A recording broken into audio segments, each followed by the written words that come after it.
Hello everyone, welcome to free UPSC preparation.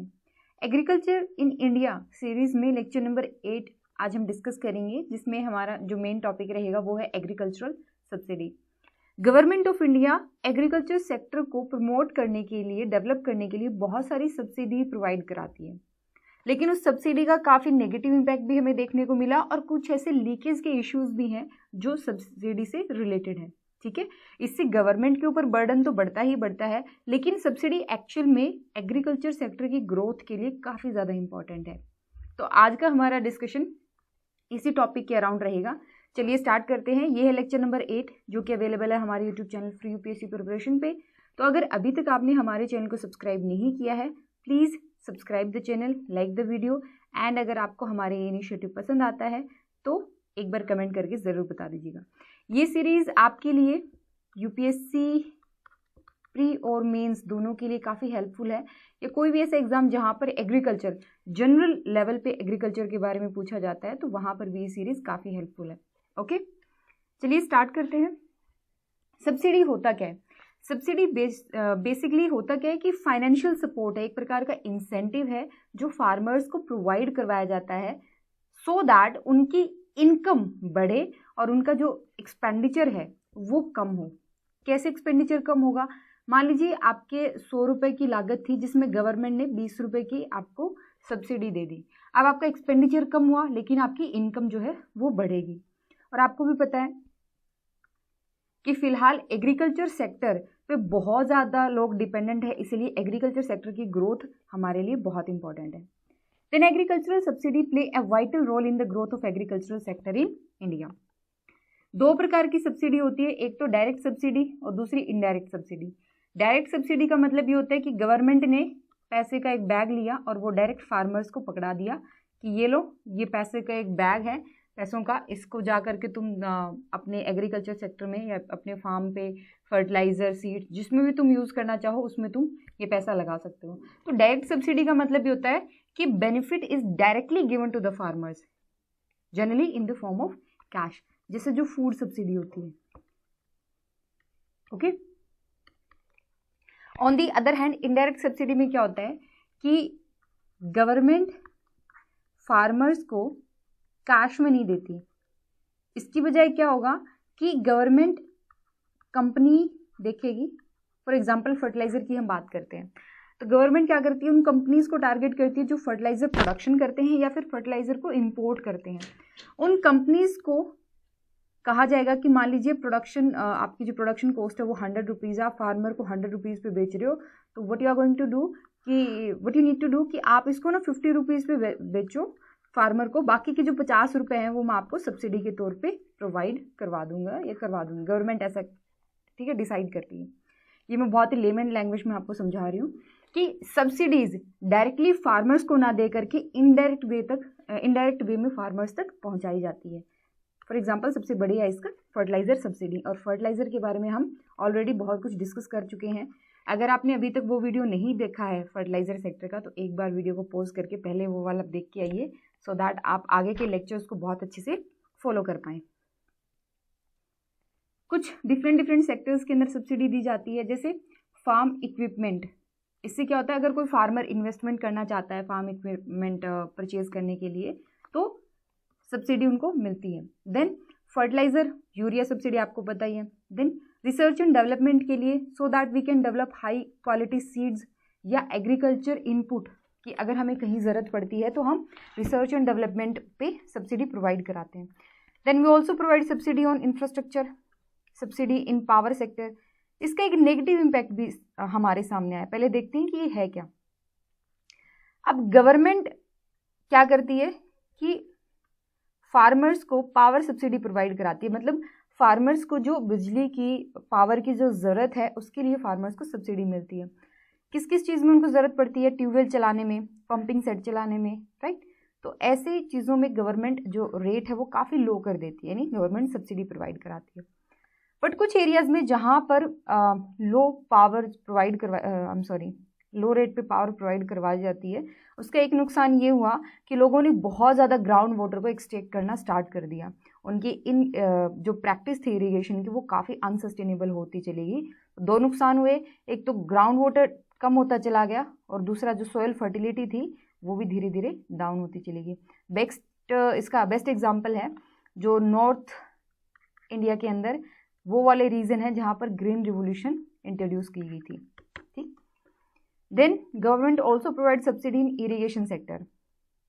Canals बनाती है, dam, tubewell, इनके माध्यम से भी गवर्नमेंट सब्सिडी प्रोवाइड कराती है। ओके, ताकि प्रॉपर इरिगेशन फैसिलिटी हम डेवलप कर पाए since we are dependent on monsoon. तो ये कुछ सब्सिडीज हैं। अब इस चीज को ध्यान से समझिएगा, हम जितनी भी एग्रीकल्चर प्रोडक्शन करते हैं उसको हम बाहर बेचते हैं, मतलब जितना सारा नहीं लेकिन कुछ पोर्शन हम बाहर भी एक्सपोर्ट करते हैं। तो ये जो ट्रेड होता है एक्सपोर्ट इंपोर्ट के थ्रू एग्रीकल्चरल प्रोडक्ट में, इसको मैनेज किया जाता है। एक एग्रीमेंट साइन किया गया है under the WTO, world trade organization के तहत काफ़ी सारे एग्रीमेंट आते हैं, जिसमें से एक है एग्रीमेंट ऑन एग्रीकल्चर। ये क्या करता है कि ट्रेड से रिलेटेड जो इंपोर्ट एक्सपोर्ट है उसको मैनेज करता है, उसको हैंडल करता है एक प्रकार से। अब इस एग्रीमेंट ने कुछ रिस्ट्रिक्शंस लगा दी, ठीक है, कुछ रिस्ट्रिक्शंस लगा दी जिसकी वजह से हमें इंडिया के फार्मर्स को परेशानी झेलनी पड़ रही है। सो हमें इंटरनेशनल कंपटीशन हम फेस कर पाएँ इसके लिए सब्सिडीज भी प्रोवाइड की जाती है, किसमें, एक्सपोर्ट सेक्टर में। एक्सपोर्ट प्रमोट करने के लिए भी गवर्नमेंट सब्सिडी प्रोवाइड कराती है। अगर कोई फॉरेन गुड आती है तो फार्मर्स ज़्यादा कॉम्पिटिटिव हो पाए उसके लिए एक्सपोर्ट सब्सिडी प्रोवाइड कराई जाती है। लेकिन कुछ रिस्ट्रिक्शंस है जैसा मैंने आपको बताया under the agreement on agriculture. इसके बारे में देखते हैं क्या है एग्रीमेंट ऑन एग्रीकल्चर। ये 1995 में अडॉप्ट किया गया था, एग्जीक्यूट किया गया था, और इसका मेन ऑब्जेक्टिव है ऐसी पॉलिसीज बनाना जो मार्केट के लिए सही हो और एग्रीकल्चरल सेक्टर में हम कुछ रिफॉर्म ला सकें, लिबरलाइजेशन इंट्रोड्यूस कर सकें, और जो बैरियर्स हैं, barrier tariff, barrier non tariff barrier, उन बैरियर्स को हम रिमूव कर सकें। ये जो पूरा एग्रीमेंट है ये 3 पिलर पे बेस्ड है। पहला पिलर है इसका only up to reasonable level of domestic support. इसका मतलब ये होता है, डोमेस्टिक सपोर्ट का मतलब सब्सिडी, कि सब्सिडी हम आपको एक रीजनेबल लेवल तक ही अलाउ करते हैं। गवर्नमेंट रीजनेबल लेवल तक ही सब्सिडी अपने फार्मर्स को प्रोवाइड करा सकती है। इसके तहत 3 टाइप की सब्सिडीज आती हैं जो हम आने वाली स्लाइड में डिस्कस करेंगे। इसका पहला पिलर ये है। दूसरा पिलर है एनहांस मार्केट एक्सेस। अगर मान लीजिए USA इंडिया की मार्केट में एग्री प्रोडक्ट को भेजना चाहता है तो ये इंडिया के गवर्नमेंट की रिस्पॉन्सिबिलिटी है कि वो USA के प्रोडक्ट को मार्केट एक्सेस प्रोवाइड करा पाए। इसका मतलब जो बैरियर्स हैं उन बैरियर को कम करा जाए, एंड देन धीरे धीरे हमें एक्सपोर्ट सब्सिडीज़ को फेज आउट करना है, मतलब धीरे धीरे उसको ख़त्म कर देना एक्सपोर्ट सब्सिडीज़ को। ओके, तो इसमें हमारे लिए वाला पिलर जो है वो काफ़ी इंपॉर्टेंट हो जाता है, only up to reasonable level of domestic support.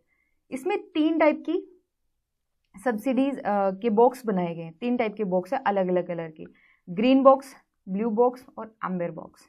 ठीक, जैसे ट्रैफिक लाइट होता है ना कि रेड लाइट है तो अब आप नहीं जा सकते, ग्रीन लाइट है तो अब आप जा सकते हो, राइट। तो उस तरीके से मान के चलिए कि ये उसी पे बेस्ड है ये बॉक्स सिस्टम या सब्सिडी बॉक्स सिस्टम।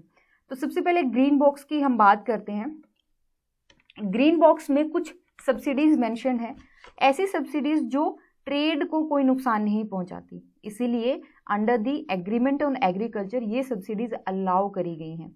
इनके ऊपर कोई लिमिट नहीं है कि आप 5% सब्सिडी दे सकते हैं, आप 10% दे सकते हैं, ऐसी कोई लिमिट नहीं है। दूसरा आता है ब्लू बॉक्स। ब्लू बॉक्स है ट्रेड डिस्टोर्टिंग लेकिन बहुत ही कम अमाउंट में, इसीलिए इनके ऊपर भी कोई लिमिट नहीं प्रिस्क्राइब करी गई है। फिर बात करते हैं एम्बर बॉक्स की। ये वो सब्सिडीज हैं जो ट्रेड डिस्टोर्टिंग मानी जाती हैं। क्यों? क्योंकि इन सब्सिडीज की मदद से गवर्नमेंट एक्सेसिव प्रोडक्शन को एनकरेज करती है। अगर एक्सेसिव प्रोडक्शन होगी, अगर ज़्यादा प्रोडक्शन होगी तो क्या नुकसान होएगा, ज़्यादा से ज़्यादा फिर वो खुद के डोमेस्टिक मार्केट में तो इतना कंज्यूम नहीं करेंगे, फिर वो बाहर भेजेंगे और प्राइस जो है वो कम रखेंगे, तो इससे जो ट्रेड हो रहा है उसको नुकसान पहुंचेगा। इसलिए जो एम्बर बॉक्स सब्सिडीज़ हैं under this agreement, in subsidies पे कुछ लिमिट रखी गई है। लिमिट इन द सेंस कि आप अगर एग्रीकल्चर सेक्टर में कुछ यहाँ पे मेंशन है भी ये इन सब्सिडीज़ इन प्रोडक्ट पे आप सब्सिडीज दे सकते हो। एग्रीकल्चर की बात हो रही है यहाँ पे। कितनी सब्सिडीज दे सकते हो? डेवलप्ड कंट्री के लिए सब्सिडी लिमिट है 5% और डेवलपिंग कंट्री के लिए है 10%। लेकिन ये 5% किसका? ये 5% है वैल्यू ऑफ एग्रीकल्चरल प्रोडक्शन।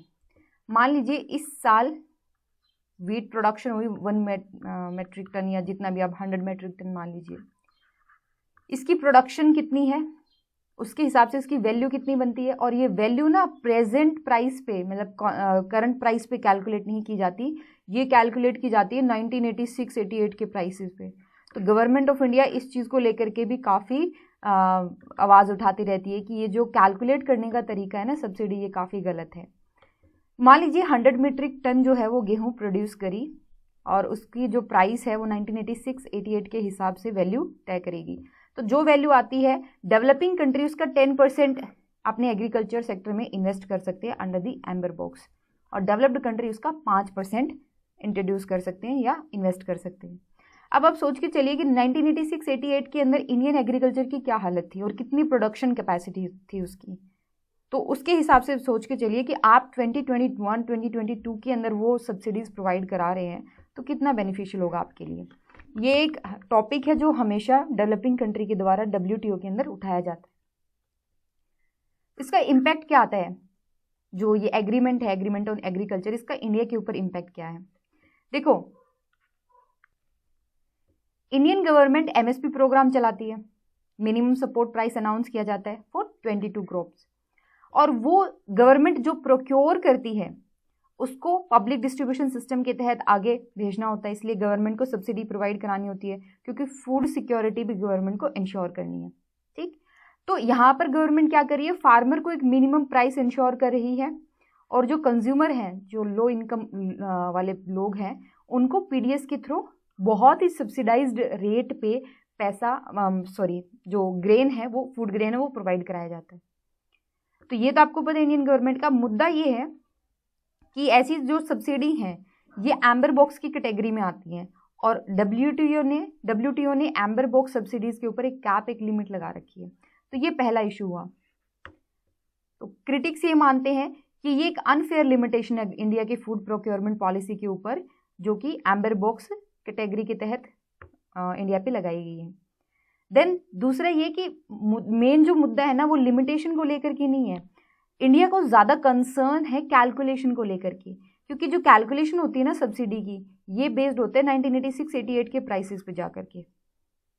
इस पूरे मुद्दे को रिजॉल्व करने के लिए 2013 के अंदर बाली मिनिस्ट्रियल कॉन्फ्रेंस होती है WTO की, और उसके अंदर पीस क्लॉज जो है वो इंट्रोड्यूस किया जाता है।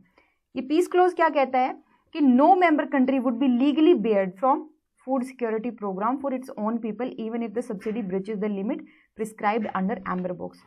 ये पीस क्लोज ये कहता है कि अगर कोई भी मेंबर कंट्री अपने लोगों के लिए फूड सिक्योरिटी प्रोग्राम चलाना चाहती है और उसके लिए अगर उस कंट्री को सब्सिडी प्रोवाइड करानी भी पड़ रही है और वो सब्सिडी लिमिट क्रॉस भी कर रही है तो कोई फर्क नहीं पड़ता। ये पीस क्लोज था।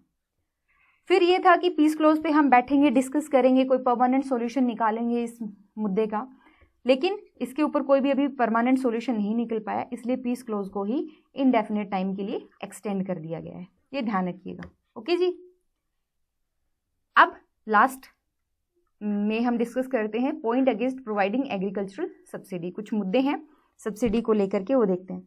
सबसे पहला तो ये कि सब्सिडीज से बड़े फार्मर्स को ज़्यादा फायदा होता है as compare to the small farmer. ये एक बड़ा मुद्दा है, क्योंकि आप सब्सिडीज से क्या करना चाहते हो, जो छोटे फार्मर है उनकी हेल्प करना चाहते हो, लेकिन सब्सिडीज बड़े फार्मर की ज़्यादा मदद करती है as compare to the small farmer. दूसरा ये, जैसे आपने फर्टिलाइजर के ऊपर सब्सिडी प्रोवाइड करा दी तो सब्सिडीज उससे क्या होएगा, फर्टिलाइजर सस्ता मिला लोगों को और इम्बैलेंस्ड वे से वो यूज़ करना स्टार्ट कर देंगे। इससे सॉइल फर्टिलिटी भी खराब होती है, प्रोडक्टिविटी भी खराब होती है। Then state government subsidized rate पे पावर प्रोवाइड कराते हैं, then it result in to the inappropriate usage of water. फिर सब्सिडी लीकेज भी हमें देखने को मिलती है। प्रेजेंस ऑफ करप्शन में not let full benefit of subsidy to reach the end user that is farmer. तो कई बार गवर्नमेंट DBT जैसे स्कीम्स भी चलाती है, डायरेक्ट बेनिफिट ट्रांसफर। अगर हम इन सारे मुद्दों पे, इन सारे लिमिटेशंस पे, सारे बॉटलनेक पे अच्छे से कमांड पा लें, मतलब कमांड इन द सेंस अच्छे से इसको कंट्रोल कर लें, इनको टैकल कर लें, तो subsidy can be a real bone for the equitable development of agricultural sector. जितनी गवर्नमेंट सब्सिडीज बढ़ा रही है, अगर उनको सही से हैंडल किया जाए, सही से जिनको ज़रूरत है, प्रॉपर बेनिफिशियरी जो उनको अगर मिले, तो एग्रीकल्चर सेक्टर की डेवलपमेंट को कोई नहीं रोक सकता। लेकिन हमें भी पता है कि करप्शन बहुत ज़्यादा है, कई बार सब्सिडी लीकेज भी बहुत ज़्यादा होता है। जैसे फर्टिलाइज़र में क्या होता था कि गवर्नमेंट फर्टिलाइज़र को सब्सिडी सेक्टर को सब्सिडी प्रोवाइड करा रही है, और ये सब्सिडी का जो पैसा था या ये जो सब्सिडाइज्ड फर्टिलाइज़र था वो इंडस्ट्रियल यूज़ के लिए चला जाता था। तो ये एक बड़ा मुद्दा है, ठीक है। अब आप मुझे ये बताइए कि गवर्नमेंट जो है वो सब्सिडी प्रोवाइड कराती है, राइट। अब ये सब्सिडी जो है वो गवर्नमेंट के रिवेन्यू एक्सपेंडिचर में आता है या कैपिटल एक्सपेंडिचर में आता है? आपने गवर्नमेंट बजटिंग पढ़ा होगा या फिस्कल पॉलिसी के बारे में पढ़ा होगा, हमने भी पब्लिक एडमिनिस्ट्रेशन में डिस्कस किया है।